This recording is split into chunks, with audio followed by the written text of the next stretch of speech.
وَلَقَدْ يَسَّرْنَا الْقُرْآنَ لِلذِّكْرِ فَهَلْ مِن مُّدَّكِرٍ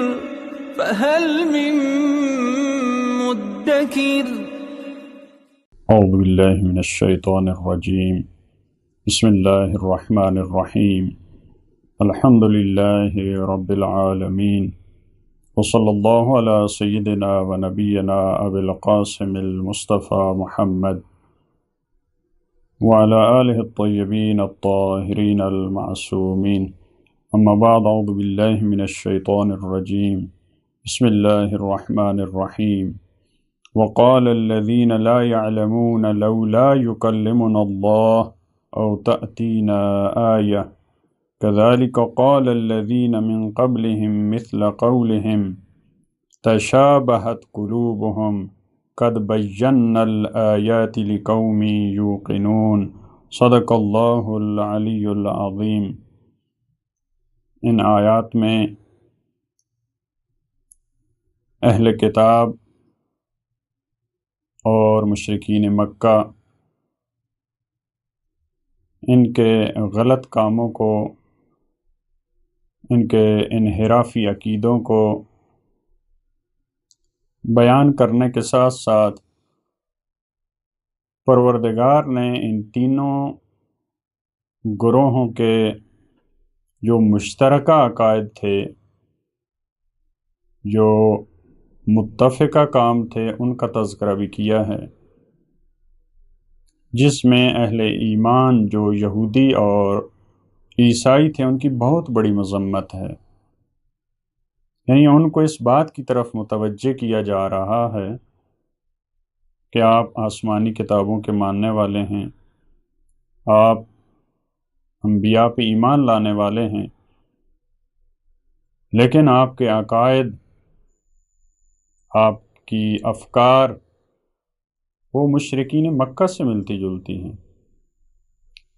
جس میں یہ ہمارے لیے بھی پیغام ہے۔ کہیں ایسا نہ ہو آج کے دور میں مؤمنین اور مسلمین جو قرآن جیسی عظیم کتاب کو ماننے والے ہیں، جو رسول اللہ جیسے عظیم الشان پیغمبر پر عقیدہ رکھنے والے ہیں،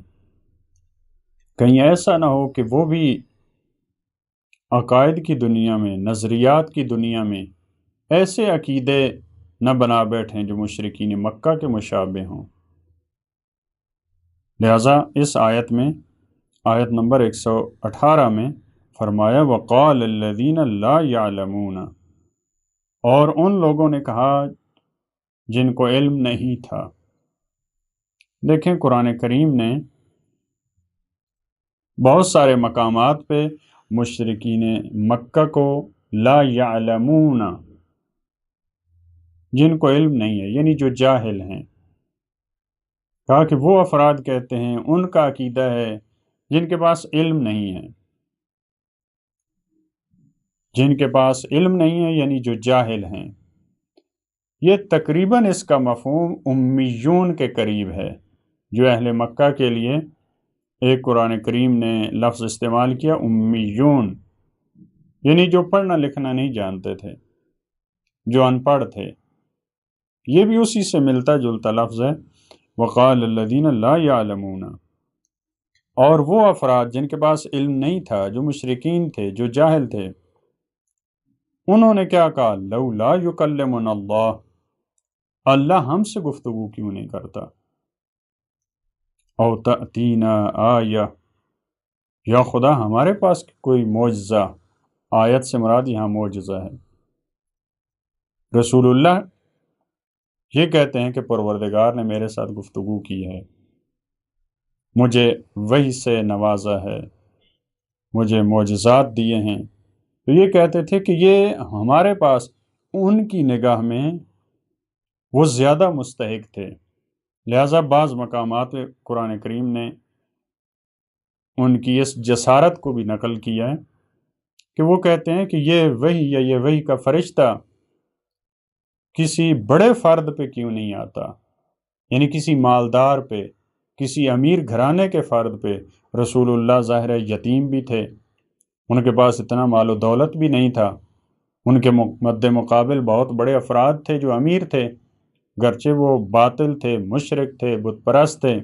لیکن دنیاوی مال و متاع تھا۔ تو یہ ایک نگاہ رہی ہے ہر دور میں۔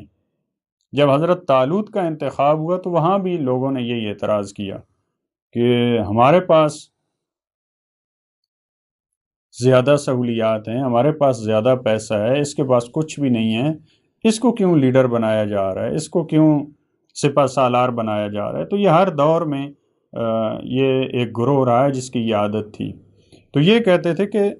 پروردگار ہمارے سے گفتگو کیوں نہیں کرتا۔ دیکھیں، اس طرح سے نہیں ہے کہ پروردگار عالم بغیر کسی معیار کی کسی کو گفتگو کے لیے انتخاب کر لے۔ مثال کے طور پہ مکہ کے افراد پہ پروردگار کی نظر پڑے، ان میں سے ایک کو ویسے ہی انتخاب کر لے، بغیر معیار کے یا دنیاوی اور مادی معیارات کے بلبوتے پہ پروردگار کسی کا انتخاب نہیں کرتا۔ لہذا یہ اللہ کے مصطفیٰ بندے ہوتے ہیں، مرتضیٰ بندے ہوتے ہیں، منتخب شدہ بندے ہوتے ہیں جن سے پروردگار عالم گفتگو کرتا ہے۔ لہٰذا وہ یہ کہتے تھے کہ ہمارے ساتھ پروردگار کیوں نہیں گفتگو کرتا، ہمارے پاس کوئی آیت کیوں نہیں آتی۔ كَذَلِكَ قَالَ الَّذِينَ مِن قَبْلِهِم مِثْلَ قَوْلِهِم، قرآن نے ایک ان کو یہ جواب دیا کہ اسی طرح کہا ان سے پہلے والوں نے بھی اس سے ملتی جلتی بات کو، یعنی یہ مشرکین مکہ اور بت پرست جو بات کر رہے ہیں، اس سے پہلے والے جو تھے انہوں نے بھی اسی طرح کی بات کی۔ پہلے والے انبیاء کے دور میں، حضرت موسیٰ کے دور میں، حضرت عیسیٰ کے دور میں، باقی ادوار میں ایک گروہ ہمیشہ رہا ہے جن کا انبیاء کے اختیار پہ ان کا اعتراض ہوتا تھا کہ پروردگار نے ان کو کیوں مختار بنایا۔ تشابہت قلوبہم، قرآن نے کہا کہ ان کے دل ایک دوسرے سے ملتے جلتے ہیں، کساوت میں، ضد میں، گناہ میں، طغیانی میں ایک دوسرے سے ملتے جلتے ہیں۔ وہ بھی انکار کرتے تھے، یہ بھی انکار کرتے ہیں، یہ انبیاء کی بات نہیں مانتے، وہ بھی نہیں مانتے تھے، وہ بھی انبیاء کے اختیار اور انتخاب پہ اعتراض کرتے تھے، اللہ کے انتخاب پہ اعتراض کرتے تھے۔ ان کا بھی یہی کام ہے، تشابہت قلوبہم، ان کے دل، دیکھیں مومنین کے دل بھی ملتے ہیں ایک دوسرے سے، جو یہودیوں میں صحیح مومن ہیں، جو عیسائیوں میں صحیح مومن ہیں، جو مسلمانوں میں صحیح مومن ہیں، آپ دیکھیں کہ ان کا اخلاق آپس میں ملتا جلتا ہے۔ لیکن جو غلط افراد ہوتے ہیں، جو ظالم افراد ہوتے ہیں، ضدی افراد ہوتے ہیں، یہ ہر دور میں، ہر نبی کے پیروکاروں میں جس طرح کے یہ افراد پائے جاتے ہیں، ان کے اذہان بھی آپس میں ملتے جلتے ہیں۔ قَدْ بَيَّنَّا الْآيَاتِ لِقَوْمٍ يُوقِنُونَ، ہم نے تو بڑا کھول کر، بڑے واضح انداز میں آیات کو بیان کر دیا، ہم نے تو بڑی واضح نشانیاں دی ہیں تاکہ وہ سمجھ سکیں اس کا حقدار کون ہے، یہ کس کا منصب ہے۔ لِقَوْمٍ يُوقِنُونَ، لیکن یہ ان کے لیے ہم نے کھول کے ان آیات کو بیان کر دیا، اس قوم کے لیے جو یقین رکھنے والے ہیں، ایسی قوم جن کا سرمایہ یقین ہو۔ دیکھیں یہ قرآن کریم کی بہت خوبصورت اصطلاح ہے، لِقَوْمٍ يُوقِنُونَ، یعنی ایک ایسی قوم ہے۔ دیکھیں ہمارے یہاں بھی قومیں معروف ہوتی ہیں، لیکن قرآن میں ایک ایسی قوم ہے، قوم یوقنون، جن کا یقین عقیدہ ہے، جن کا اٹھنا بیٹھنا اوڑھنا بچھونا یقین ہے، لہٰذا ہم نے ان کے لیے آیات کو بیان کیا ہے۔ 119 نمبر آیت میں اِنَّا أَرْسَلْنَاكَ بِالْحَقِّ بَشِيرًا وَنَذِيرًا، اب رسول اللہ کو متوجہ کرتے ہوئے، مخاطب قرار دیتے ہوئے فرمایا یقیناً ہم نے تجھے حق کے ساتھ بھیجا۔ اگر یہ قبول نہیں کر رہے، ان کو اعتراض ہے، تو ان کی غلط فہمی ہے، یہ غلط ہیں، تمہیں ہم نے حق کے ساتھ بھیجا، تم حق کے ساتھ مبعوث ہوئے ہو، حق کا پیغام پہنچاتے ہو، حق پہ قائم ہو، حق بات بتاتے ہو، اور ہم نے تمہیں حق کے ساتھ بھیجا بشیراً و نذیرا، تو بشارت دینے والا بھی ہے، مومنین کو خوشخبری دینے والا بھی ہے، و نذیرا، اور تو متنبہ کرنے والا ہے، تو متوجہ کرنے والا ہے، تو خبردار کرنے والا ہے، ڈرانے والا ہے کن افراد کو جو ایمان نہیں لاتے۔ لہذا دو تربیت کے خوبصورت اصول ہیں جس سے پروردگار نے انبیاء کو مبعوث کیا، بشارت اور انذار، تشویق دلانا، شوق دلانا، اجر دینا، جزا دینا اور اسی طرح ان کو ڈرانا اور سزا دینا۔ وَلَا تُسْأَلُ عَنْ أَصْحَابِ الْجَحِيمِ، اور تجھ سے سوال نہیں کیا جائے گا اصحاب جہیم کے بارے میں، جہنمیوں کے بارے میں، یعنی جو اپنے ارادے سے تیری بات نہ مان کر جو جہنم میں جا رہے ہیں، یہی جو تم پہ اعتراض کرنے والے ہیں، ان کے بارے میں تجھ سے سوال نہیں کیا جائے گا۔ یعنی ہم تجھ سے یہ سوال نہیں کریں گے، تجھے مواخذہ نہیں کریں گے، تجھ سے نہیں پوچھیں گے کہ کیوں یہ جہنم میں گئے، کیونکہ ہم نے تو بڑا کھول کے بیان کیا، آپ نے بھی حق بات بیان کی۔ اس کے باوجود اگر یہ جہیم بہت جو گرم مکان ہوتا ہے،